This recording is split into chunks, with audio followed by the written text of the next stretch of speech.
በሰው ላይ ከደረሰው በቀር መከራ አልደረሰብህም። በጣም ተጨንቀ ሊሆን ይችላል። ታገስ፣ ያልፋል። ገና ብዙ መከራ አልደረሰብህም። ሰው ላይ የደረሰው ነው ላያስችልህ አልሰጠህም። ከምትችለው በላይ እንዳትፈተን የሚጠብቅህ እግዚአብሔር ታማኝ ነው። የሚጠብቅህ አይተኛም። እንድትታገሺ መውጫውን ያዘጋጅልሻል። እግዚአብሔር ታማኝ ስለሆነ። ማን ታማኝ ስለሆነ? እግዚአብሔር መውጫ አለው። ያሻግራል። እግዚአብሔር ታላቅ ነው። ያኖራል። እግዚአብሔር ታላቅ ነው። ያነጋል። እግዚአብሔር ታላቅ ነው።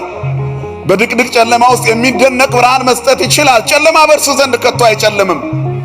የማያልፍ መከራ የለም። ለሰው ሁሉ ከሚሆነው በቀር ገና ብዙ መከራ አልደረሰባችሁም ይላል። በመከራ ላለ ነው ለእኔና ለእናንተ። ነገር ግን ከሚቻላችሁ መጠን ይልቅ ትፈተኑ ዘንድ የማይወድ እግዚአብሔር የታመነ ነው።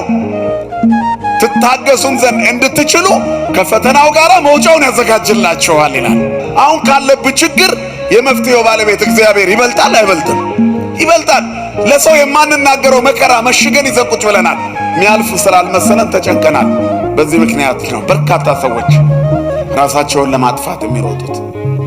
ወጣቶች የተጀመረ ፋሽን አለ፣ ይጽፋሉ፣ ይሄ ሚዲያ ላይ ይቀርባሉ፣ ገመናቸውን ይገልጡታል። ትዳራቸውን፣ ፍቅራቸውን፣ ሁሉም ነገር እዛ ላይ ያልቃል። ራሳቸውን ማጥፋታቸውም ሪፖርት ሆኖ እዛ ላይ ያልቃል። ፖሊስ እንኳን ለምርመራ ማይሄድባቸው መጀመሪያ እንዲነበርኩ ተካድኩ ብለው ራሳቸውን ያጠፉ ስንት ናቸው በእኛ ዘመን። በወራት ውስጥ እንኳን ስንቱን አጣናቸው። ያልፋል እኮ እህቶቻችን። ካልሆነልኝ የምትይው ስለማይጠቅምሽ ይሆናል እግዚአብሔር የሚከለክልሽ። ካጣሁት እሞታለሁ ያልሽው ሕይወት ለምን አንቺን ይቀጥፍሻል? ወኢታሃብዎ ፍኖተ ለሰይጣን፣ ለዲያብሎስ ዕድል ፈንታ አትስጡት። ኦ በልዎ ለእግዚአብሔር ነው፣ ወእንብየ በልዎ ለሰይጣን። ለእግዚአብሔር እሺ በሉት፣ ሰይጣንን እምቢ በሉት። ራስን አጥፋ የሚል ሰይጣን ነው። ያልፋል። ከባድ ጭንቀት ቢመጣ እንኳን አማትብ እንጂ ክርስቲያን ማማተብ የዕለት ተዕለት ተግባሩ ነው። ክፉ ሐሳብ ካንቺ እንዲርቅ ያልፋል እኮ። ስንት እህቶቻችንን አጣናቸው። ስንት ወንድሞቻችንን መታገስ አቅቷቸው ወደ ሞት ተነዱ። ክርስትና ይሄ ነው። ወጣቶች አትቸኩሉ፣ ያልፋል። ብስጭት ያልፋል። ያለ ዕድሜያችሁ ያልሆነ ነገር አትሞክሩ፣ አትጀምሩ። ትደርሱበታላችሁ። ሰውኑ ቁሙ። የብዙ እናቶቻቸውን ያቆሰሉ ሰዎች አያሳዝኑም? በዚህ መንገድ የሄዱ ሰዎች እናት አባታቸውን ክስል ያደረጉ፣ እኛን ለማሳደግ ቆዳቸው ከመሸብሸቡ አልፎ እንደገና ደግሞ የቀረ ዘመናቸው የሞት ሽታ ሆነው እንዲኖር ነው እኮ የምናደርገው። ራስ ወዳድነት እኮ ነው። ለወላጅ አለመራራት፣ ለወዳጆቻችን አለመራራት።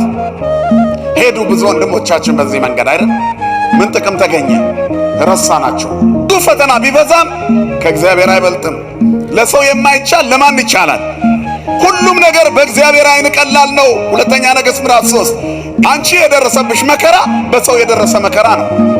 መከዳት ሊሆን ይችላል፣ መዋረድም ሊሆን ይችላል። ያልፋል እኮ ብዙ ነገር አልፎ ይኖራል።